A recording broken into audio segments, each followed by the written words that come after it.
They say love conquers all, but what happens when the person you've built your entire world around decides to rebuild theirs with someone from their past? My name is David Chen, and 3 months ago I made a decision that shocked everyone who knew me. When my wife Nicole came home and told me her college boyfriend Tyler had moved back to Phoenix and wanted to reconnect, I did something nobody expected. I smiled, wished her well, and quietly began planning the most liberating chapter of my life. Before we jump back in, tell us where you're tuning in from, and if this story touches you, make sure you're subscribed because tomorrow, I've saved something extra special for you.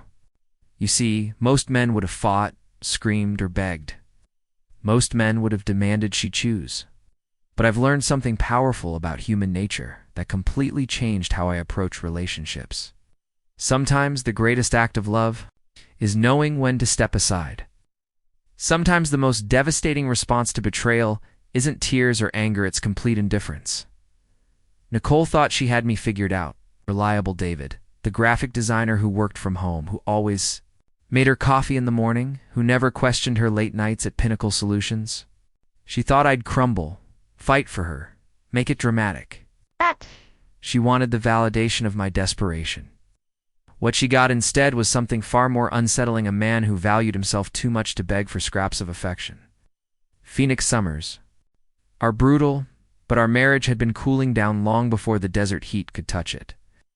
Nicole Rodriguez and I had been together for 8 years, married for 5 of those, and from the outside, we looked like the success story everyone envied. She was the brilliant CEO of Pinnacle Solutions, a tech consulting firm that had grown from a startup to a multi-million-dollar operation under her leadership. I was the creative half of our partnership, a freelance graphic designer who had built a steady client base designing everything from corporate logos to book covers. Our home in North Phoenix was the kind of place that appeared in lifestyle magazines. Modern architecture, carefully curated art pieces, a pool that reflected the mountain views. Nicole had insisted on every detail, and I had happily supported her vision. After all, her success was our success, and I genuinely admired her drive and intelligence. She was the kind of woman who commanded respect in every room she entered, and I felt proud to be the man beside her.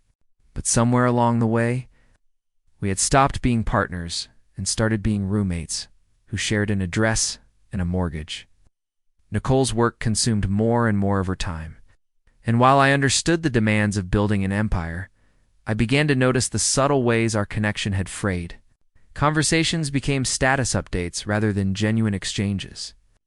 Date nights turned into networking events where I tagged along as the supportive husband.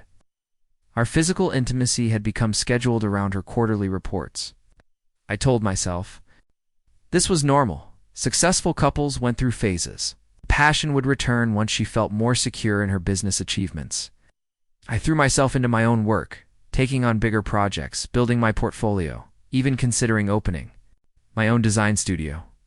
I thought if I could match her professional success, we might find our way back to each other. The first mention of Tyler Brooks came on a Tuesday evening in June. Nicole was scrolling through her phone while picking at the salmon I had prepared for dinner, a habit that had become so routine I barely noticed it anymore. But something about her expression caught my attention.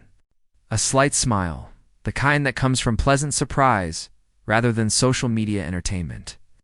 "You'll never guess who reached out to me today," she said, not looking up from her screen. "Tyler Brooks. Remember I told you about him? My boyfriend? From college at Arizona State?" I remembered. In the early days of our relationship, Nicole had shared stories about her college years with the nostalgic fondness most people reserve for their youth. Tyler had been her first serious relationship.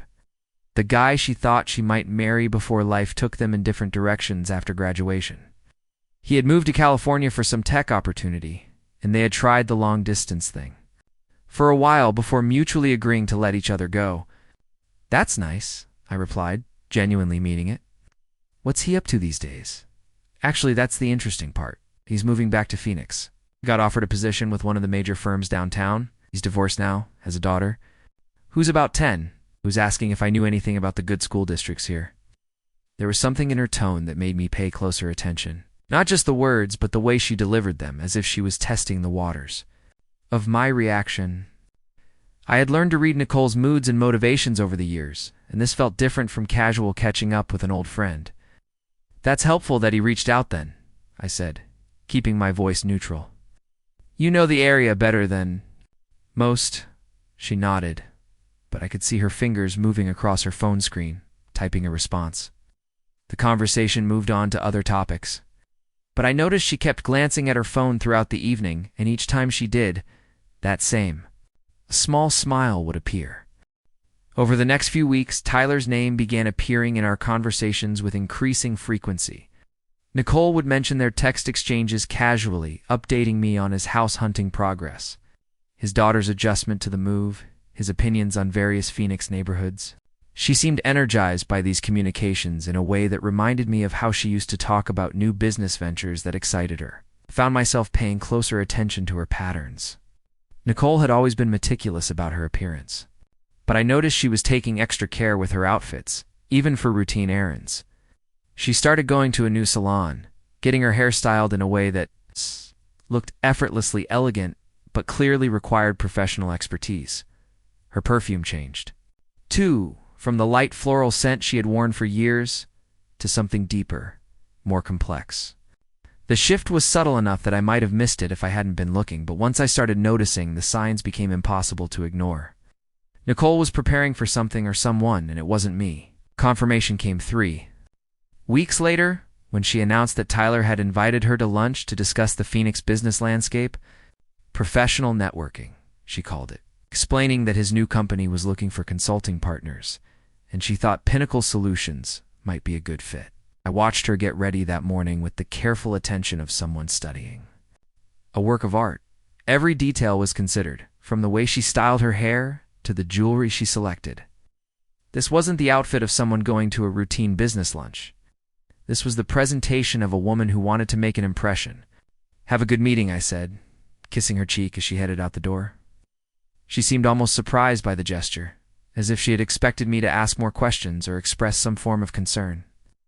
"I'll probably be late getting home," she said. "You know how these networking things can run long." I nodded and watched her drive away in her silver BMW, noting how she checked her reflection in the rearview mirror twice before pulling out of our driveway. That afternoon, while working on a logo design for a new client, I found myself thinking about patterns and choices. In design, every element serves a purpose. Every color and line has meaning. Nothing is accidental when someone cares about the outcome. As I looked at the life Nicole and I had built together, I began to see it with the same analytical eye I brought to my professional work. The late nights at the office had increased. The business trips had become more frequent. The way she guarded her phone had shifted from casual privacy to protective secretiveness. Our conversations had become performative, as if she was playing the role of a wife rather than being one. When Nicole came home that evening, she was glowing with the kind of energy I hadn't seen from her in months. She talked animatedly about Tyler's new position, his insights about the local market, his daughter's adaptation to Phoenix schools. But it wasn't the content of her words that told me everything I needed to know. It was the way she lit up when she said his name, the way her voice carried a warmth that had been absent from our recent interactions. That night, as Nicole scrolled threw her phone beside me in bed, occasionally smiling at messages she didn't share, I made a decision that would change everything. I wasn't going to fight for someone who was already emotionally gone. I wasn't going to compete for attention. That was being freely given elsewhere. Instead, I was going to do something that would surprise everyone, especially Nicole. I was going to give her exactly what she wanted in a way she never expected. The morning after Nicole's lunch with Tyler, I woke up with absolute clarity about what needed to happen next. While she slept peacefully beside me, still radiating that satisfied glow from her reunion, I slipped out of bed and made my way to the home office where I had built my design business over the past 5 years. I opened my laptop and began what would become the most important project of my life. But this wasn't about creating a logo or designing a website. This was about designing my exit strategy with the same meticulous attention to detail I brought to my professional work. The first step was financial independence. Over the years, I had been the responsible one when it came to our joint accounts, managing investments, and ensuring our savings grew steadily. Nicole focused on generating income, while I focused on preserving and multiplying it. What she didn't realize was that I had maintained separate accounts for my freelance income, originally intended as surprise funds for vacations or home improvements. How those accounts now represented my freedom. I spent the morning quietly transferring funds, ensuring I had enough to start fresh without touching anything that could be traced back to our shared life. I wasn't interested in taking what wasn't mine, but I also wasn't going to leave empty-handed. After years of contributing to our household while she pursued her career ambitions, while Nicole showered and prepared for another day at Pinnacle Solutions, I researched apartments in Portland, Oregon. Pacific Northwest had always appealed to me, with its creative culture and abundance of design opportunities. More importantly, it was far enough from Phoenix to represent a complete break from my old life, but close enough to major cities that I could rebuild my career. I found a converted loft in Portland's Arts District, available for immediate occupancy. The photos showed exposed brick walls, high ceilings, and enormous windows that would be perfect for a design studio. It was exactly the kind of space I had dreamed of having, but never pursued because Nicole preferred the suburban perfection of our current home. Over the next few days, I began laying the groundwork for my transformation.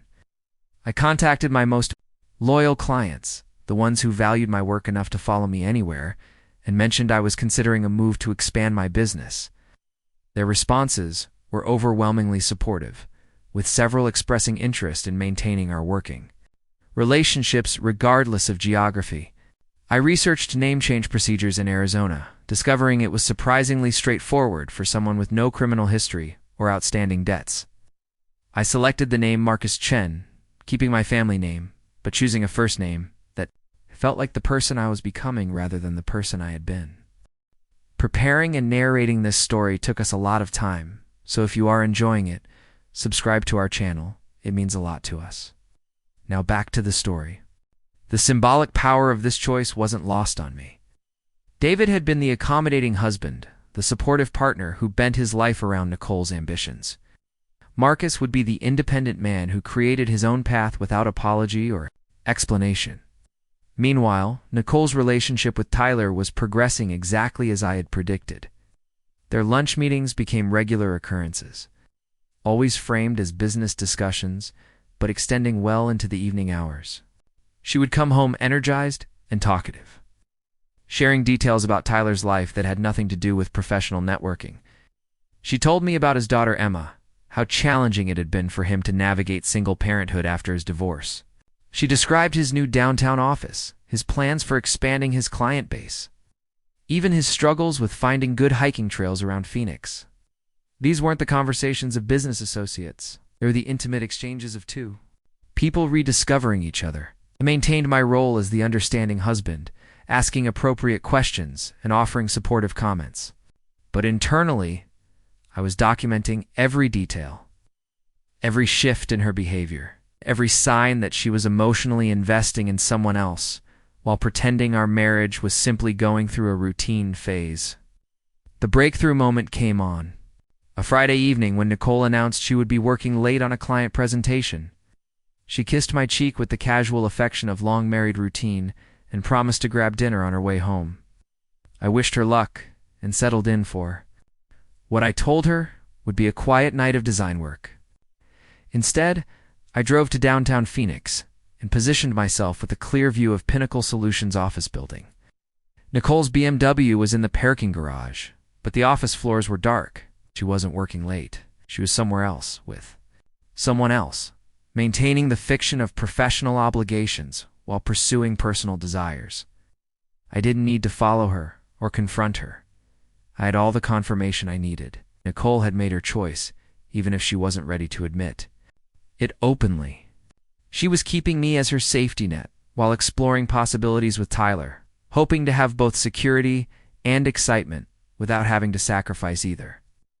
That night, I made the call to secure the Portland loft and submitted my application. For a legal name change, I opened new bank accounts under my soon-to-be legal name and began the process of establishing a new identity.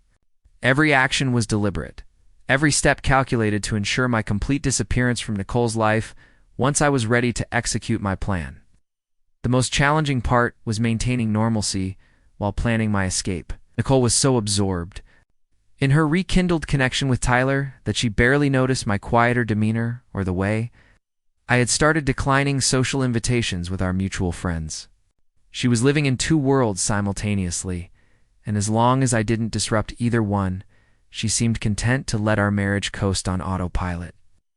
I used this time to systematically separate my life from hers in ways she wouldn't immediately detect. I transferred my business insurance to a new provider, updated my professional portfolios to reflect my upcoming relocation, and began networking with design communities in Portland, building my new life brick by brick while sitting across the breakfast table from a woman who thought she had me completely figured out. The irony wasn't lost on me that Nicole's distraction was making my preparations easier.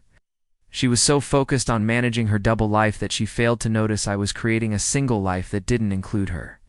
While she juggled text messages from Tyler during our conversations, I was researching moving companies and storage facilities. 3 weeks into my planning phase, Nicole made an announcement that confirmed everything I had suspected. Tyler had invited her to join him for a weekend conference in Sedona, a gathering of tech industry leaders that would be valuable for both their companies. She would be staying overnight at the resort where the conference was being held. Purely for convenience and networking opportunities, I listened to her explanation with the same attentive expression I had worn throughout our marriage, nodding at appropriate moments and asking questions that demonstrated my support for her professional growth. Inside, I was calculating timelines and finalizing details for my own departure. "That sounds like a great opportunity," I told her genuinely. "You've worked hard to build those industry connections." She seemed almost surprised by my enthusiasm, as if she had expected resistance or questions about spending a weekend away with another man. Her relief was palpable, and I realized she had been prepared for a confrontation that would never come. The weekend she spent in Sedona with Tyler was the weekend I used to finalize my escape plan. While she was discovering what she thought she wanted, I was preparing to give her the freedom to pursue it without the burden of pretending our marriage still mattered to her. By the time Nicole returned from her weekend conference, glowing with what she described as productive networking and professional insights, I had already scheduled the moving truck, confirmed my new apartment lease, and received approval for my name change. Marcus Chen would officially exist within 2 weeks, and David Chen would disappear from Nicole's life completely. The stage was set for the most liberating decision I had ever made, and Nicole had no idea that her weekend of freedom had been my weekend of preparation for a future that didn't include her. Part 3. The Great Departure. The moment of truth arrived on a Thursday morning in late August, when Nicole announced she would be spending the entire weekend at Tyler's new house, helping him settle in and bond with his daughter Emma. She framed it as a humanitarian gesture, explaining how difficult the transition had been for a 10-year-old girl adjusting to a new city and her father's demanding work schedule. "Emma really needs a positive female influence right now," Nicole said, while packing an overnight bag. "With more care than she had taken for any of our own weekend trips in recent memory. Tyler is doing his best, but single fathers face unique challenges." I watched her select outfits that struck the perfect balance between approachable and attractive, noting how she included items she had never worn around our home. There was something poetic about the way she was preparing to nurture another man's child, while remaining oblivious to the fact that she was about to lose her own husband. "That's very thoughtful of you," I replied, meaning every word. Nicole's capacity for caring had always been one of her most attractive qualities, even when it was being directed away from our marriage. "I'm sure Emma will appreciate having you there." She smiled with genuine warmth, and for a moment, I caught a glimpse of the woman I had fallen in love with 8 years earlier. But that woman was now investing her emotional energy elsewhere, and I had finally made peace with that reality. As soon as Nicole's BMW disappeared down our street, I began executing the final phase of my departure plan. The moving truck I had scheduled was already waiting 3 blocks away, staffed by a crew I had specifically chosen from a company with no local connections. They would load my belongings and drive directly to Portland, where another crew would unload everything into my new loft. I had spent weeks categorizing my possessions with surgical precision. Everything that belonged solely to me would make the journey to Oregon. Everything we had purchased together would remain in the house, exactly where Nicole expected to find it. I wasn't interested in taking anything that would leave obvious gaps or create immediate evidence of my departure. My art supplies, computer, equipment, and personal design library filled the first load. These were the tools of my independence, the means by which I would rebuild my career in a new city. My clothes and personal items went next, though I had deliberately limited myself to essentials. Marcus Chen would have a fresh wardrobe to match his fresh start. The most challenging items to pack were the photographs and mementos from our relationship. 8 years of shared experiences had generated countless reminders of happier times. But I forced myself to view them with the detached perspective of an editor cutting unnecessary scenes from a story. Most of these memories belonged to David, and Nicole and David was disappearing along with that version of our relationship. I kept only a few photographs from before our marriage, images that reminded me of who I had been before I became half of a couple. The rest I left behind, not out of bitterness, but out of recognition that they no longer served the narrative I was writing for my future. By early afternoon, the house looked exactly as it had that morning, with one crucial exception. I was no longer in it, and I would never be again. I took a final walk through the rooms where I had spent 5 years of my life, appreciating the aesthetic choices Nicole and I had made together, while acknowledging that they reflected her vision more than mine. The kitchen where I had prepared countless meals for us both, the living room where we had entertained friends and celebrated holidays, the bedroom where our intimacy had gradually shifted from passion to routine to near absence. These spaces had been the stage for our relationship, but the play was over, and it was time for the theater to go dark. I left behind a single envelope on Nicole's nightstand, positioned where she would discover it. Immediately upon returning from her weekend with Tyler and Emma, inside was a brief note written in my own handwriting, words I had crafted and refined over several days to ensure they conveyed exactly the right message. The letter was simple and direct. I acknowledged that I knew about her renewed relationship with Tyler and expressed my genuine hope that she would find the happiness she was seeking. I explained that I was leaving to allow her the freedom to pursue that happiness without the complications of pretending our marriage still had meaning for either of us. I didn't include my new address or contact information. I didn't ask her to understand my decision or express regret about her choices. I simply stated that I was releasing her from any obligations to me and wished her well in whatever life she chose to build going forward. The most important element of the letter was what it didn't contain.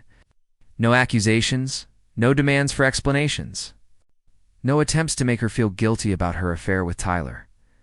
I had learned that the most powerful response to betrayal isn't anger or pain, but complete indifference to the outcome. Before leaving the house for the final time, I performed one last symbolic act that felt essential to my transformation. I removed my wedding ring and placed it on the kitchen counter next to the coffee maker, where Nicole would prepare her first cup after returning from Tyler's house. The ring represented David's commitment to a marriage that no longer existed. Marcus had no use for that particular piece of jewelry. The drive to Sky Harbor Airport felt like traveling through a portal between two versions of my life. With each mile, I was leaving behind not just Nicole and Phoenix, but the entire identity of the accommodating husband who had prioritized someone else's dreams over his own ambitions. My flight to Portland was scheduled for late afternoon, timed perfectly to ensure I would be establishing my new life while Nicole was still playing house with Tyler and his daughter. The irony was exquisite. While she was auditioning for the role of stepmother to another man's child, I was auditioning for the role of independent man creating his own destiny. At the airport, I completed the final step of my identity transformation. I disposed of my old phone in a trash bin and activated a new device with a new number under my new name. David Chen's digital footprint would end abruptly, leaving no trail for anyone to follow. As I waited for my boarding announcement, I felt an unexpected lightness that had nothing to do with the absence of luggage. For months, I had been carrying the weight of a failing marriage, the burden of pretending everything was normal, while watching my wife emotionally invest in someone else. That weight was gone now, replaced by the exhilarating uncertainty of unlimited possibilities. The flight attendant announced, "Boarding for my flight to Portland," and I joined the line of passengers beginning their own journeys to somewhere else. But unlike the business travelers and tourists around me, I wasn't planning to return. I was flying toward a future that existed only in my imagination, armed with nothing but my skills, my savings, and an unshakable conviction that I deserved better than competing for scraps of affection. As the plane lifted off from Phoenix, Sky Harbor, I looked down at the city where I had spent the last 8 years building a life with someone, who had ultimately chosen to build a different life with someone else. But instead of sadness or regret, I felt only gratitude. Nicole had given me the greatest gift possible by showing me exactly who she was and what she valued. It was time to discover exactly who Marcus Chen could become when he wasn't trying. To be the perfect husband to someone who had stopped wanting a husband at all. Part 4. The Reckoning. Nicole returned from Tyler's house on Sunday evening with the satisfied glow of a woman who believed she had successfully managed her relationships without either man suspecting the truth. She had spent the weekend playing the role of potential stepmother to Emma, cooking family dinners and helping Tyler arrange furniture in his new home. In her mind, she was gracefully transitioning from one life to another while maintaining the security of her marriage until she was ready to make her choice official. The first sign that something was wrong came when she noticed my car wasn't in the garage. She assumed I had gone grocery shopping, or perhaps met a client for a last-minute project consultation. These kinds of minor schedule variations had become common in our household. As we had grown more independent in our daily routines, she wheeled her weekend bag into the house and immediately sensed something different about the atmosphere. The silence felt deeper than usual, lacking the subtle sounds of occupancy that indicated someone was home. No music playing softly from the office, no television murmuring in the background, none of the small noises that accompany a person moving through their familiar space. Nicole called my name as she climbed the stairs toward our bedroom, expecting to hear my voice responding from whatever room I was working in. When no response came, she felt the first flutter of genuine concern. I had always been predictably present, reliably available whenever she needed to discuss her day or share news about her various professional triumphs. Ow. The envelope on her nightstand seemed to glow in the late afternoon sunlight streaming through our bedroom windows. She recognized my handwriting immediately and felt a moment of pleased surprise, thinking I had left her a romantic note to welcome her home from her weekend away. Perhaps I had noticed her absence more than she had realized and wanted to express how much I had missed her. As she read the contents of my letter, Nicole's expression shifted from anticipation to confusion to dawning horror. The words were clear and simple, but their implications were devastating to everything she thought she understood about our relationship and my character. I knew about Tyler. I was leaving. I wished her well. First instinct was to call my phone, but the number went directly to a disconnection message. She tried twice more, unable to believe that I would actually cut off all communication without giving her a chance to explain or negotiate. In her experience, relationships ended through discussions and compromises, not through unilateral decisions followed by complete disappearance. Nicole spent the next hour searching the house for additional clues about my intentions or whereabouts. She looked for gaps in my belongings that might indicate whether this was a temporary departure or a permanent exit. What she discovered was far more unsettling than missing items. She found the complete absence of anything that belonged specifically to me, executed with such precision that the house looked exactly as it had when she left for Tyler's place. The wedding ring on the kitchen counter hit her like a physical blow. This wasn't the dramatic gesture of an angry husband making a point. This was the calculated action of a man who had made a final decision and implemented it with surgical efficiency. The ring wasn't thrown or abandoned in anger. It was placed deliberately where she would find it, a quiet statement that needed no accompanying explanation. By Monday morning, Nicole's confusion had transformed into frantic determination to locate me and reverse what she convinced herself was a misunderstanding that could be resolved through conversation.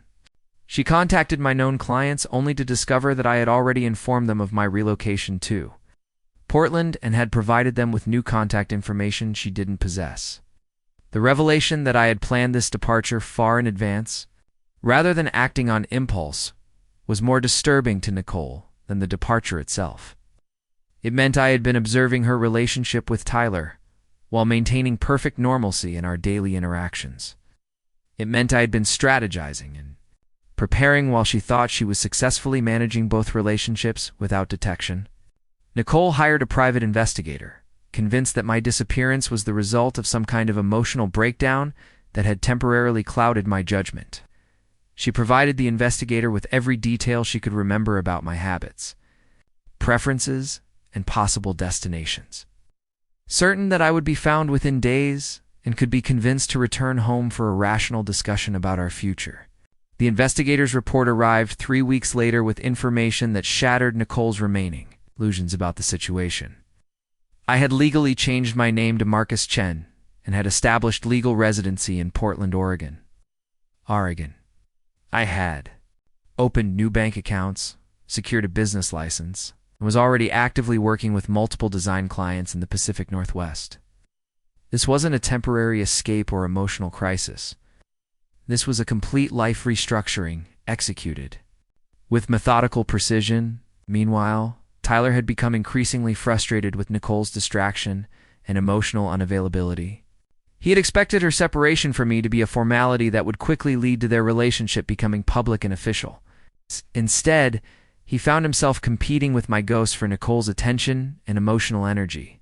Tyler's patience reached its breaking point during a dinner at his house when Nicole spent the entire evening checking her phone for updates from the private investigator and discussing strategies for locating me. He had invited her to spend time with him and Emma, hoping to continue building the family dynamic they had started during her weekend visit.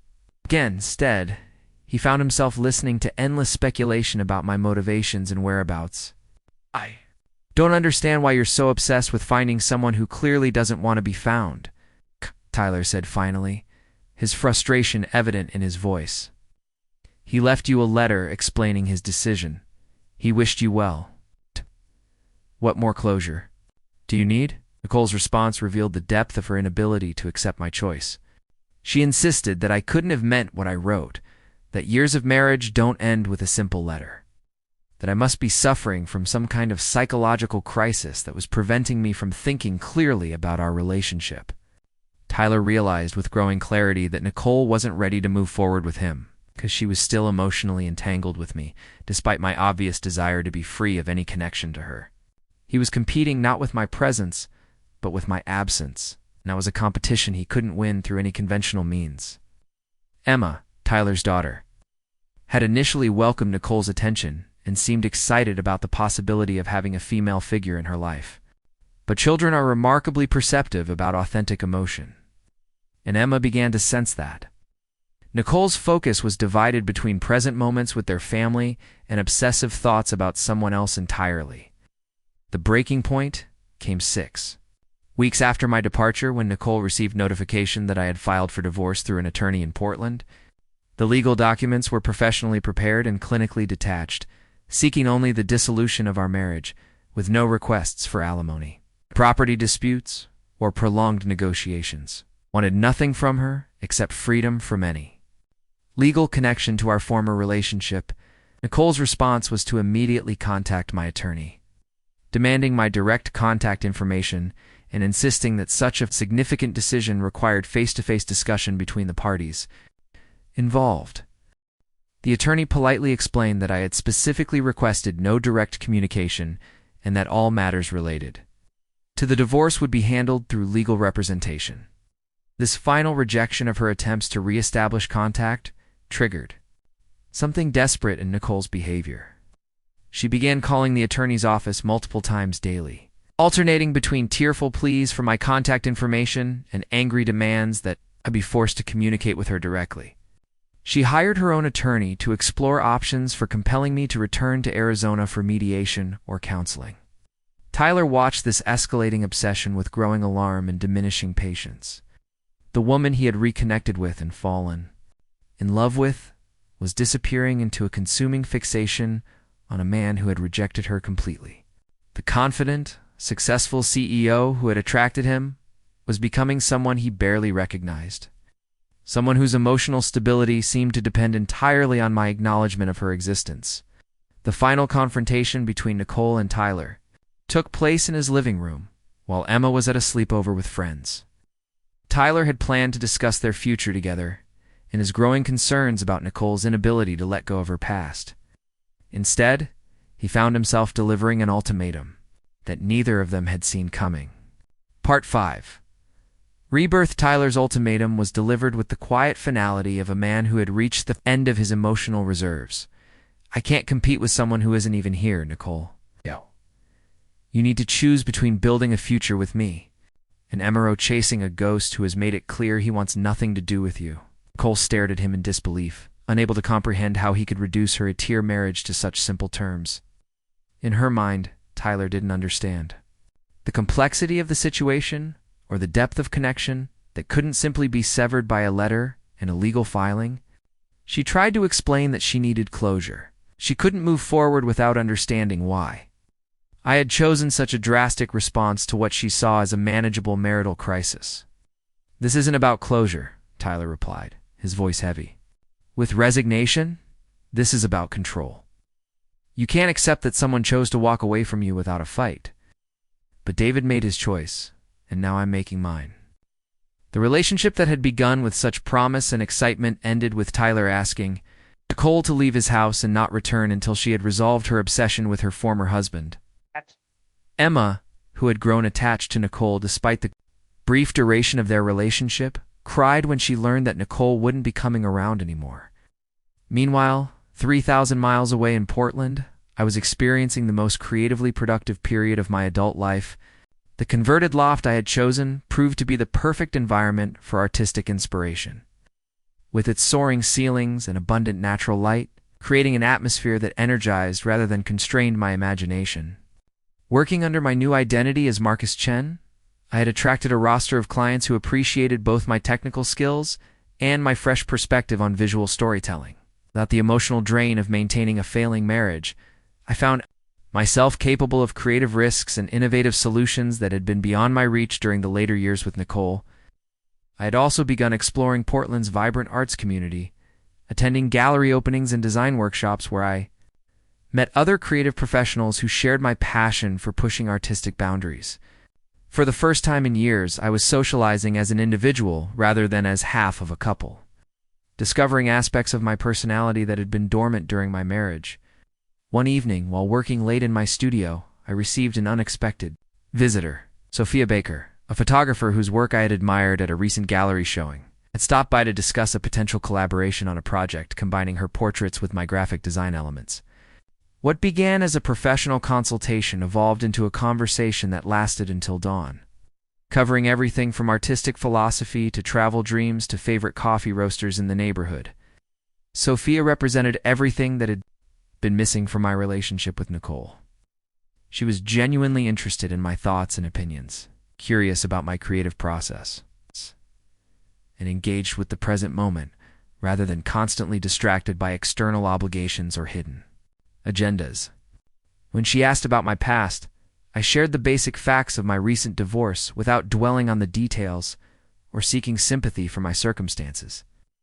It sounds like you both got what you needed, Sophia observed, with the directness that I was learning to appreciate about her.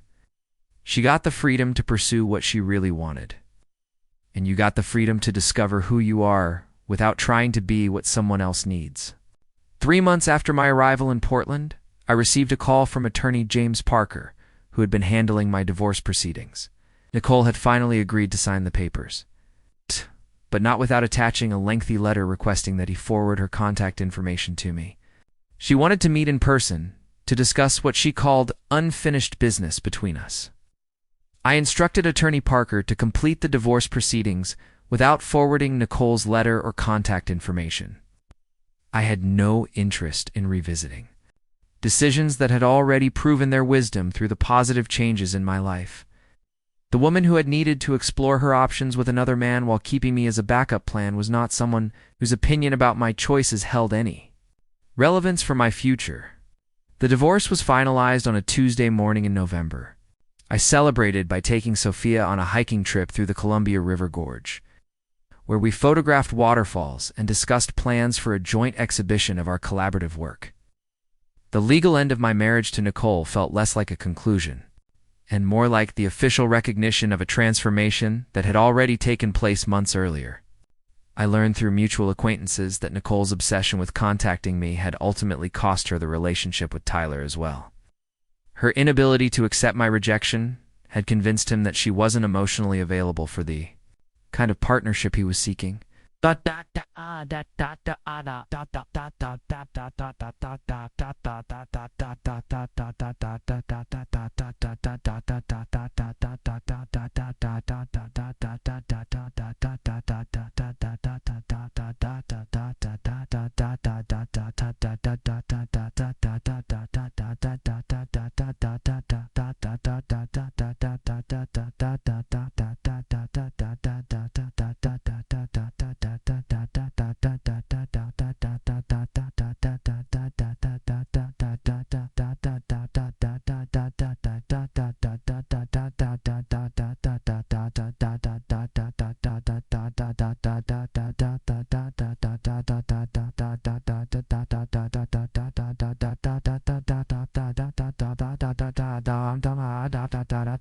Had moved on with the resilience that children possess when adults fail to provide the stability they need.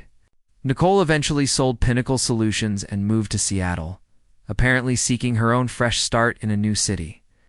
I felt genuine satisfaction knowing that she had finally chosen to focus on her future rather than trying to reconstruct her past. Sometimes the greatest gift you can give someone is the freedom to pursue what they actually want without the burden of maintaining what they think they should want.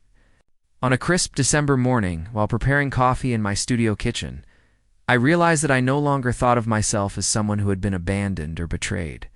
I was simply someone who had recognized when a situation no longer served his growth and had taken action to create something better. Nicole's relationship with Tyler had been the catalyst for my liberation, not the cause of my downfall. Marcus Chen was exactly who I had hoped he would become when David Chen made the decision to disappear. Independent, creative, emotionally, available for authentic connections, and completely free from the need to compete for attention or affection.